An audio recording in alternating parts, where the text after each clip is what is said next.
WCBI News at 10 starts now.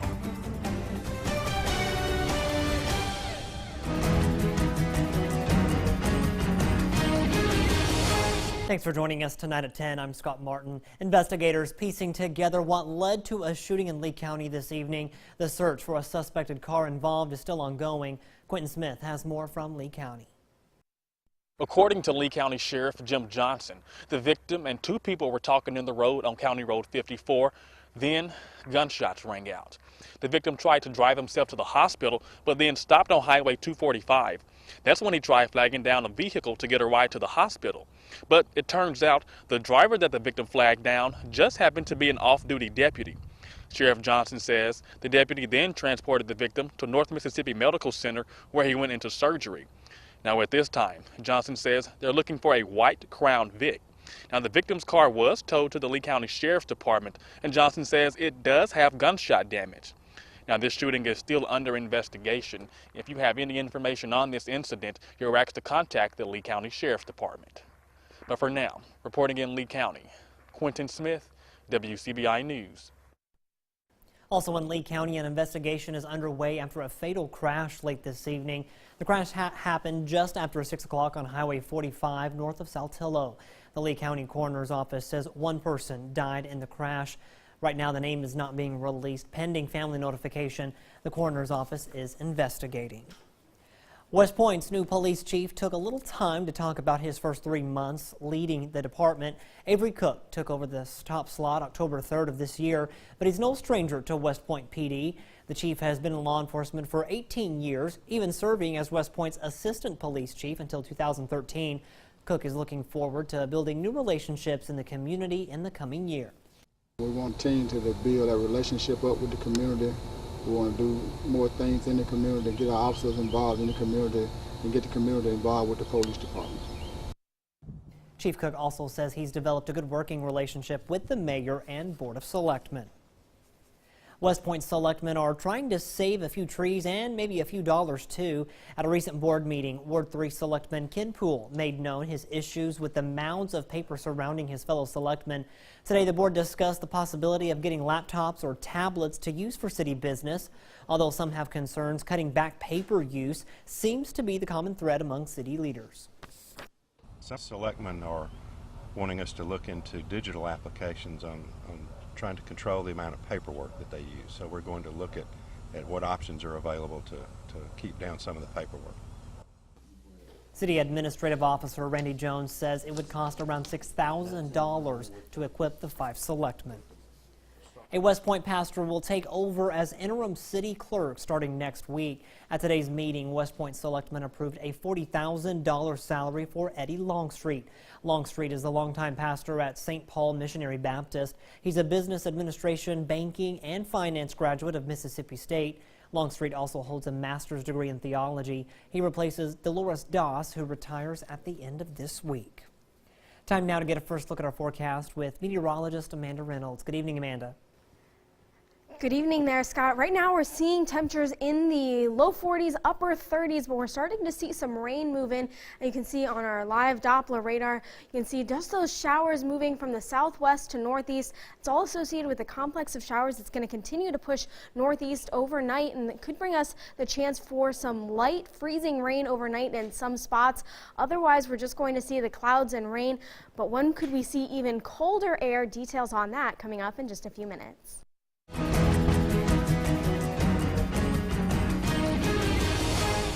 New at 10 tonight, 3 of the nation's largest cities are suing the Department of Defense for failing to report the names of service members disqualified from gun ownership. The former airman who attacked a Texas church in November was able to buy a rifle because of this lapse. CBS's David Martin has the latest from Washington. Devin Kelly's massacre of 26 worshipers exposed a blatant and long-running failure by the Pentagon to report violent criminals to an FBI database that would disqualify them from ever buying weapons. Now 3 cities, New York, Philadelphia, and San Francisco, have asked a federal judge to compel the military services to do what they already should have done. The lawsuit relies in part on the findings of the Pentagon's own Inspector General, Glenn Fine. Of the 2,500 fingerprint cards required to be submitted, 601 or 24%, were not submitted. Fine told Congress earlier this month the military has systematically failed to report violent criminals in its ranks to the FBI. I am struck by the failure of the Department of Defense to comply with the law. We say go all the way back 20 years to at least 1998, not just 20. We looked at 2015 and 2016 and found significant problems. We think there are problems all the way back. Kelly was the most glaring failure, able to purchase the weapon he used to kill 26 people despite his conviction for domestic assault against his wife and infant stepson. Within weeks of the massacre, the Air Force admitted finding dozens of other cases it had failed to report. The Pentagon says it's going back over old cases to make sure violent criminals are reported to the FBI. But 3 of this country's major cities are no longer willing to take the military's word for it. David Martin, CBS News, the Pentagon. With net neutrality no longer in existence, questions are circling around Jackson if the state will pursue an internet tax. Local representatives tell WCBI the 3 main things the legislature will focus on are education, redrawing Medicaid plans, and a long-term plan to repair bridges. An internet tax, as well as other tax increases, is currently not on the table. There's been an awful lot of people that would like to see us raise taxes, gasoline tax for roads and bridges. It's just not going to happen. There is no talk of doing a state internet tax. The legislative session begins in Jackson next week.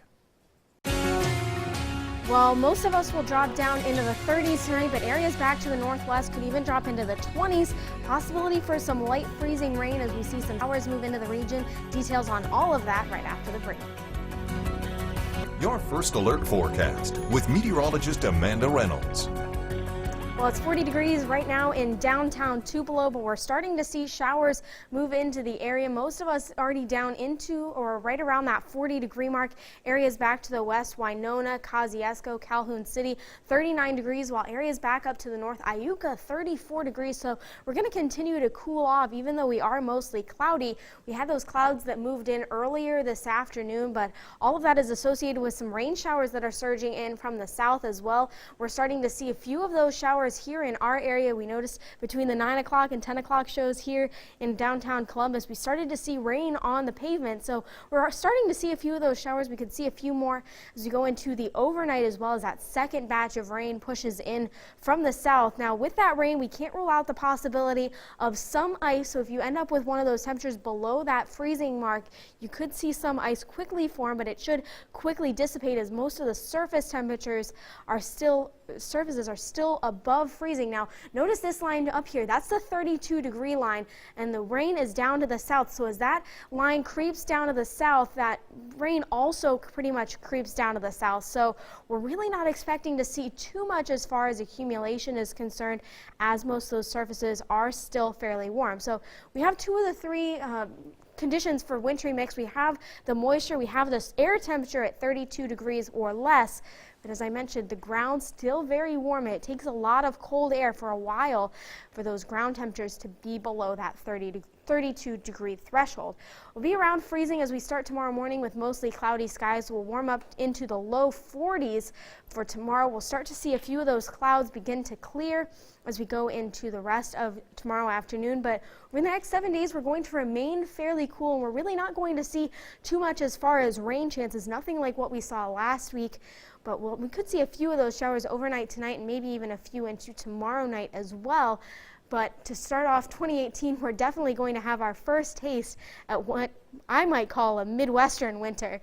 But notice that cooler air just off to our north through pretty much the end of the year, but that next system going to bring that cooler air all the way into the southeast as we go into the beginning of next year. So definitely going to get our first taste at that chill. Notice those temperatures on that 7-day forecast down into the 20s. And as I've been led to believe, that's pretty cold for down here in Mississippi. But the next few days still going to be relatively seasonable. We'll be in the mid and upper 40s with plenty of sunshine.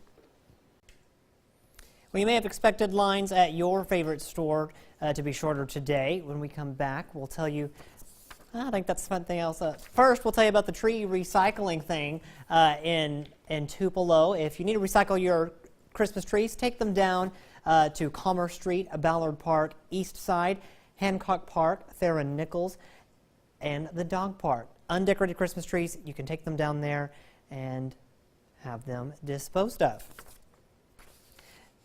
And you may have expected the lines at your favorite store to be shorter today. When we come back, we'll tell you why that may not be the case. You're watching WCBI News at 10 with Scott Martin. The holiday season doesn't end with Christmas Day. Retail stores are preparing for round 2 of the Christmas season, the gift returns. Parker King speaks with store managers and finds out how they handle the second Christmas rush. We're going to be seeing lots of people come in, like you said, returning items, making exchanges. Shoppers waste no time in returning gifts that were not their style.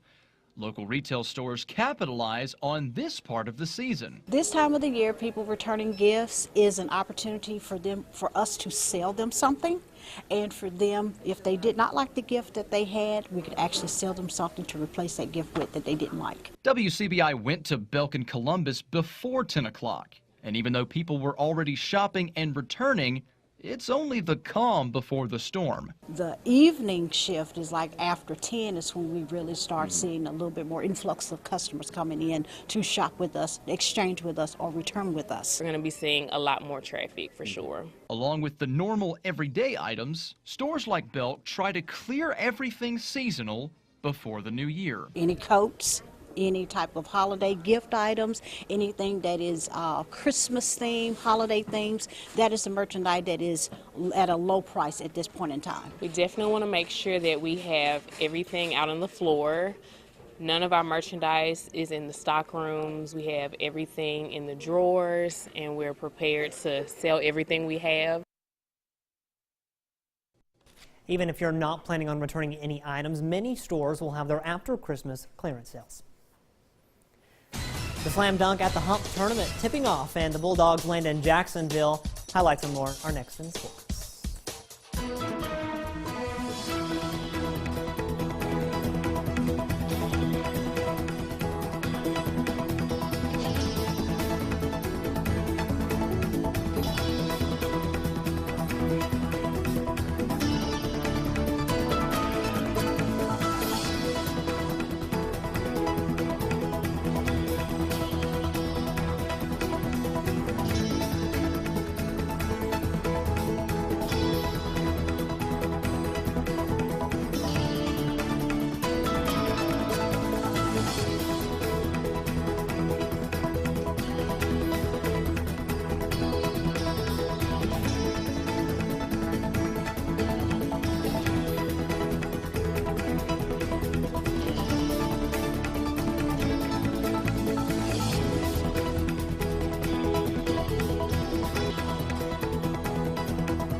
WCBI Sports with Tom Ebel.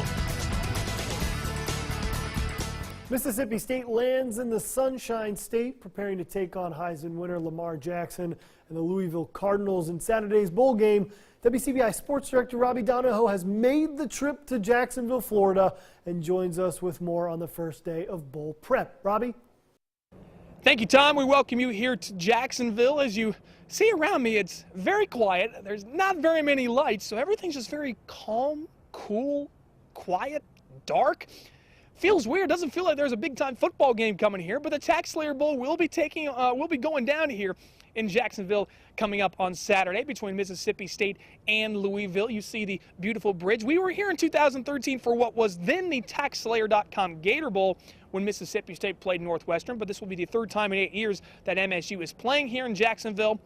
Did well the first time they were here playing Michigan. Second time, not so well. The third time will be the charm against the Louisville Cardinals. The Bulldogs had their first practice of the bowl preparation Tuesday afternoon at the University of North Florida. We'll get a chance to catch up with Mississippi State Wednesday afternoon with their second on-site practice. Some of the news that we heard coming out of the camp and the practice was that Donald Gray did dress out for practice, but interim head coach Greg Knox does not expect him to play. He does expect Des Harris to play at linebacker. That's a welcome addition for Mississippi State. They didn't expect to get him for the bowl game, but that is good news for that linebacking core and especially that defense. We will keep an eye on Lashard Durr and Keith Mixon as well. Mixon dressed out, so did Lashard Durr. So this could be two welcome additions for Mississippi State going into the matchup against Louisville. And yes, there's plenty of irony in the contest with Louisville. The defensive coordinator, Peter Sirmon, was at Mississippi State last season, but Coach Sirmon not made available to interviews this week, which is pretty interesting how that all played out. But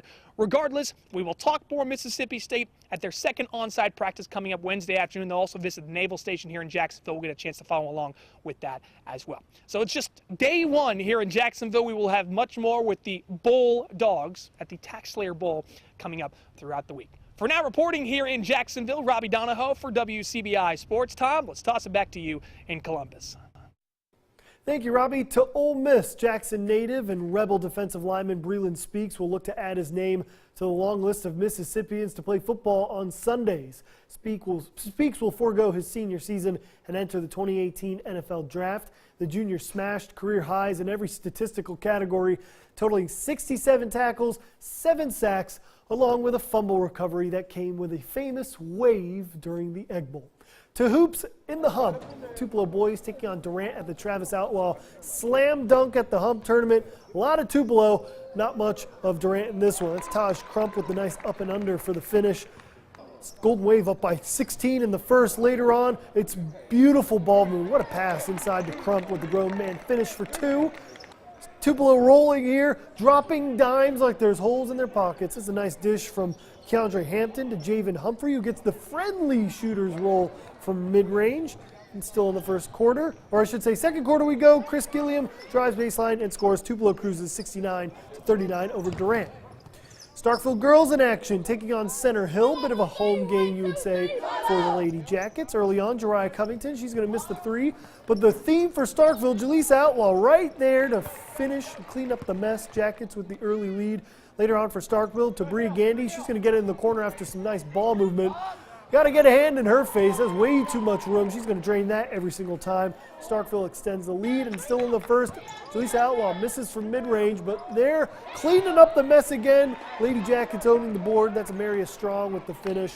Starkville, no problems against Center Hill, winning 62-30. And the final game at the Hump, Starkville boys taking on Center Hill. Bit of a boys-girls matchup here. Blake Rogers, deep 3, that's money. Jackets with the early lead to start. And then later on, Jordan Temple. Hey, he said Blake could do it. I can do it too. Again, hand down, man down, Center Hill. Starkville's going to make that every single time. Jordan adds a 3 of his own, so back-to-back triples for the Jackets. And then here, Blake Rogers or Jordan Temple with the drive, misses the lay-in, but Lance Trainer right there to clean up the mess. Starkville had their way on the offensive boards today inside the Hump. The boys defeat Center Hill 79-54. Also, the early game of the day, Olive Branch defeats Tupelo 67-59. This is the girls' hoops. This sets up big game coming up tomorrow. There it is at 3 o'clock, a rematch of the 6A Girls State Championship between Olive Branch and Starkville. Also, Tupelo and Starkville boys facing off. We'll have all the highlights coming up tomorrow right here on WCBI Sports. Make sure to tune in then. That does it for sports. Sunrise continues. The last of your forecast is next. Now, WCBI Bowl coverage of the MSU Bulldogs in Jacksonville, Florida is brought to you by OCH Regional Medical Center, Wheel Estate Mobile Homes, Evans Plumbing and AC, and Bill Cunningham, attorney at law. Well, Amanda's a sweet Christmas story. An act of kindness makes one Mississippi family's Christmas. Now, a week before Christmas, the Farrell family, they fell victim to a thief. But one sheriff's department, they made sure that Christmas still happened. Dave Ryan explains. Savannah and Christopher Farrell are your typical kids. They like going outside and playing with their friends and riding their bikes.